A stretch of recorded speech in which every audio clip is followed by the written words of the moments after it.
विद्वानों ने आस लगाए बैठे हुए हैं कि भगवान कल्कि संभल ग्राम में ही अवतार लेंगे और श्वेत घोड़ा पर सवार हुए होंगे और हाथ में तलवार लिए हुए होंगे और अधर्मियों का नाश करने के लिए चल पड़ेंगे, क्योंकि शास्त्र पुराण में लिखा हुआ है। विद्वानों को सोचना चाहिए कि भगवान अनंत हैं, उनका अंत पाना किसी के बस की बात मतलब नहीं है। वे अपार हैं, उनका पार कौन पा मतलब सकता है। वे अभेद हैं, उनका भेद कोई नहीं जान सकता है, चाहे कोई भी हो, ऋषि मुनि संत कोई भी हो। ग्रंथ लिखने वाले कोई ऋषि मुनि लिखे हैं, इसका मतलब ये नहीं है कि भगवान उसके बस में थे। भगवान किसी के बस में नहीं होते हैं। शास्त्र पुराण में लिखा गया है, ये कुछ बात सत्य भी है।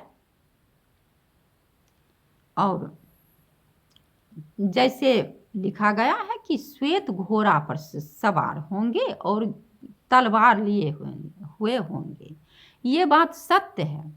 लेकिन कलयुग विज्ञान का युग है, इसमें घोड़ा भला सातों महादेश में भगवान कल की जो शांति स्थापित करेंगे, वे घोड़ा पर चढ़कर कैसे?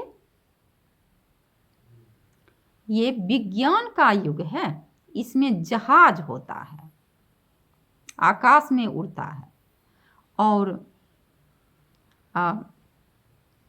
भगवान कल की तलवार तो लिए हुए हैं, कि ज्ञान रूपी तलवार लिए हुए हैं।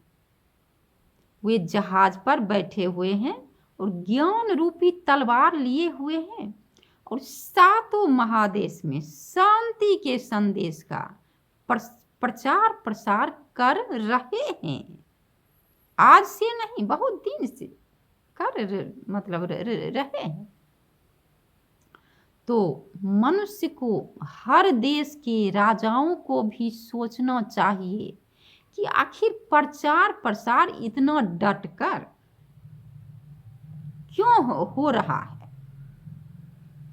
सिर्फ भारत देश में ही नहीं, सिर्फ हिंदुस्तान में ही नहीं, सातों महादेश में।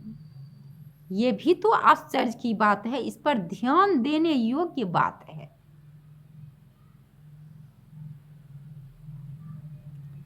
तो वे ज्ञान रूपी तलवार लिए हुए हैं और मनुष्य को ज्ञान रूपी तलवार से मनुष्य के दुर्बुद्धि को काटते हैं और उसके अंदर हृदय में परमानंद का अनुभव करवाते हैं। और भगवान कल्कि का कलयुग में आना एकमात्र उद्देश्य है जातिवाद को खत्म करना, क्योंकि कलयुग की सबसे बड़ी समस्या जातिवाद है। भगवान कल्कि का एकमात्र उद्देश्य है कि जातिवाद को मिटाकर सभी मनुष्य को एकता के बंधन में बांधना। तो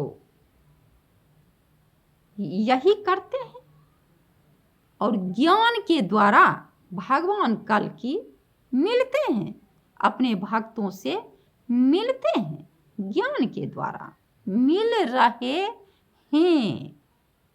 राज विद्या वाला जो ज्ञान है, उसी ज्ञान के द्वारा भगवान कल्कि अपने भक्तों के हृदय में मिल रहे हैं। ठीक है, मैं फिर अगले वीडियो में मिलूंगी, तब तक के लिए नमस्कार।